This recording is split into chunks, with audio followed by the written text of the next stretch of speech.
Hello बच्चों। आज class +2 का टॉपिक है एक इलेक्ट्रोकेमिस्ट्री का, जिसमें हम एंटी लॉग का यूज़ करेंगे और हम कंसंट्रेशन फाइंड करेंगे। तो चलिए सबसे पहले हम क्वेश्चन को समझते हैं, क्या हमें गिवन है और हमने फाइंड आउट क्या करना है। देखो क्या लिखा है, कंसिडर द फॉलोइंग रिएक्शन। एक रिएक्शन गिवन है, जिंक से क्या बन गया Zn+2 और मोलरिटी कितनी है 0.1 m। रिएक्शन मेरे पास हो रहा है कैडमियम+2 की मोलरिटी है m1 और क्या बन गया, कैडमियम बन गया। ईएमएफ ऑफ सेल, जो सेल का ओवरऑल ईएमएफ है वो कितना है मेरे पास 0.3305 वोल्ट।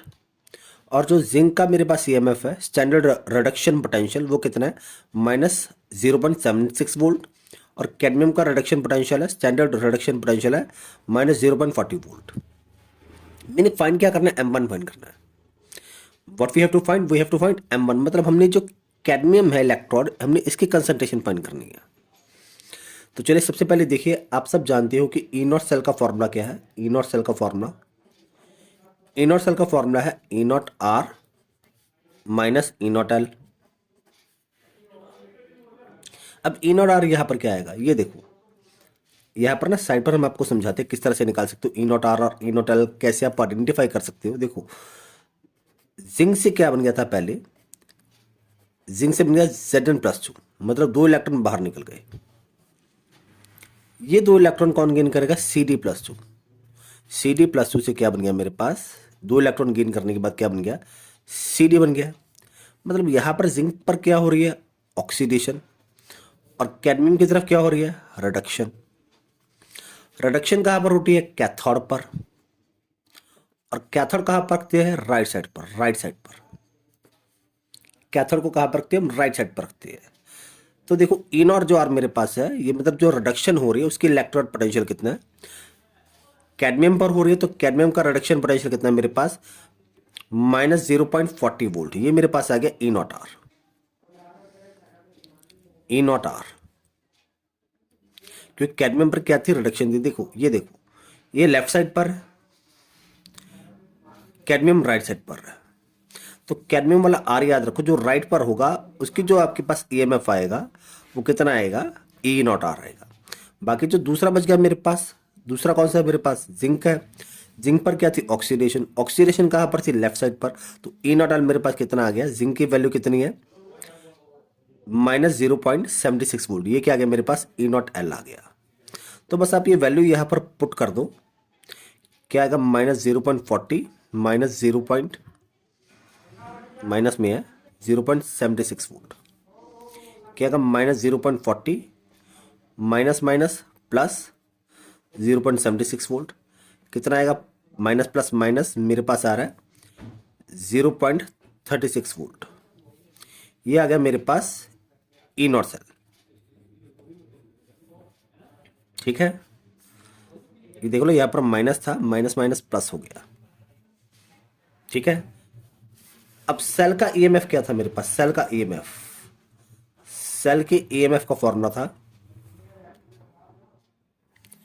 सेल के ईएमएफ का क्या फॉर्मूला था, E naught cell -0.059 by N log, क्या लिख देते हम, ओ बाई आर लिख देते। मैं जनरली ओ बाई आर लिखता हूँ, ओ का मतलब है ऑक्सीडेशन और आर का मतलब है रिडक्शन। एक याद रहता है लॉजिक, ओ बाई आर। हालांकि ऊपर जो इलेक्ट्रॉन जहां पर रिडक्शन हो रही है, जहां पर ऑक्सीडेशन है उसकी कंसंट्रेशन, और जहां पर रिडक्शन है उसकी कंसंट्रेशन कितनी है। इन और सेल देखो, सेल का ईएमएफ कितना है मेरे पास, सेल का ईएमएफ 0.3305, क्या आ गया 0.3305 वोल्ट।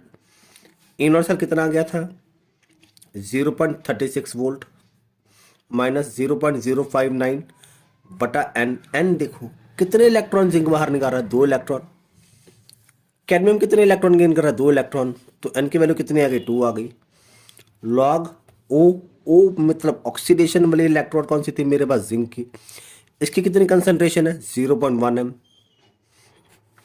आर का मतलब है रिडक्शन वाली जो इलेक्ट्रॉन थी कैडमियम, इसकी कंसंट्रेशन कितनी, m1। और उसने क्या फाइंड करने को बोला है हमें, उसने फाइंड करने को बोला कि हमने m1 की वैल्यू फाइंड करनी है। आई होप कि आपको यहां तक समझ में आ रहा होगा। यहां पर प्लस का है, इसको सिंप्लीफाई करते हैं। 0.3305 माइनस 0.36 इक्वल टू, इसको सॉल्व किया, कटिंग हो गया तो कितना आएगा मेरे पास, माइनस 0.0295 लॉग 0.1 बाय m1। इसको क्लैरिफाई करेंगे, इसको जब हम सॉल्व करेंगे सिंपली, इसको सॉल्व करेंगे कितना आएगा मेरे पास, माइनस 0.0295 वोल्ट, यहाँ पर कितना था, माइनस 0.0295 लॉग 0.1 बाय m1। ठीक है, अब माइनस माइनस कैंसिल, यहाँ पर मल्टीप्लाई में, इसको जब सिंप्लीफाई करेंगे, थोड़ा सॉल्व करेंगे तो क्या आएगा मेरे पास, 0.0295 बाय 0.0295 इक्वल टू लॉग 0.1 बटा m1। ये कितना आ गया मेरे पास, 1 equal to log 0.1 by m1। अब देखो यहाँ से, अगर ये देखो, ये सब समझना इंपॉर्टेंट है, अगर यहाँ से लॉग हटाएंगे, यहाँ से लॉग हटाएंगे, मैंने m1 की वैल्यू फाइंड करनी है, m1 सिंपली तो फाइंड नहीं कर सकते, यहाँ से अगर हम लॉग हटाएंगे तो यहाँ पर क्या आ जाएगा, एंटी लॉग आ जाएगा, एंटी लॉग। देखो यहाँ से लॉग हटाया तो यहाँ पर क्या गया, एंटी लॉग। ठीक है, देखो यहाँ से लॉग हटाया तो यहाँ पर क्या गया, एंटी लॉग आ गया, मतलब लॉग का इन्वर्स, लॉग का उल्टा। अब देखो इसी समय को हम जो थोड़ा और सिंप्लीफाई करते हैं, थोड़ा सा हमारा सम रह गया, देखो कैसे करना है। क्या आ गया था मेरे पास, एंटी लॉग 1 इक्वल टू 0.1 बटा m1। अब 1 का एंटी लॉग क्या आता है, 1 का anti log 10 equal to 0.1 by m1। देखो एक बात याद रखो, जब भी हमने निकालना है ना, एंटी लॉग निकालना है, लॉग का उल्टा आएगा। जैसे मान लो अगर मैं बोल दूं कि मेरे पास log 2 की वैल्यू कितनी आती है, 0.301, तो अगर मैं एंटी लॉग निकालूंगा, अगर मैं एंटी लॉग निकालता हूँ 0.301 का, तो इसकी वैल्यू कितनी आएगी, 2 आएगी। सिमिलरली मेरे पास log 10 की वैल्यू कितनी आती है, 1, तो अगर मैं एंटी लॉग निकालूंगा 1 का, तो उसकी वैल्यू कितनी आएगी, 10 आएगी। अब बस यहाँ से तो आप इजीली कर सकते हो, m1 कितना आएगा मेरे पास, 0.1 बाई 10।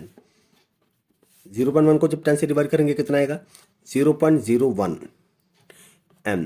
ये क्या आ गया मेरे पास, मेरी फाइनल कंसंट्रेशन आ गई किसकी, कैडमियम की। आई होप कि आपको समझ में आ गया होगा किस तरह से हम इसको सिंप्लीफाई कर सकते हैं और कैसे इसको हम सॉल्व कर सकते हैं। ठीक है, एंटी लॉग निकालने का ये तरीका था हमारा। अगर आपको वीडियो अच्छा लगे तो कमेंट में बताना। अब अगले नए सेशन में मिलेंगे नए वीडियो के साथ। ये स्पेशली क्लास +2 के बच्चों के लिए न्यूमेरिकल था, उनके एग्जाम आने वाले हैं पंजाब बोर्ड की, CBSE के, तो वहाँ पर इलेक्ट्रोकेमिस्ट्री का एक न्यूमेरिकल आता है 3 या 4 नंबर का। तो बच्चों best of luck, do hard work and best of luck, thank you.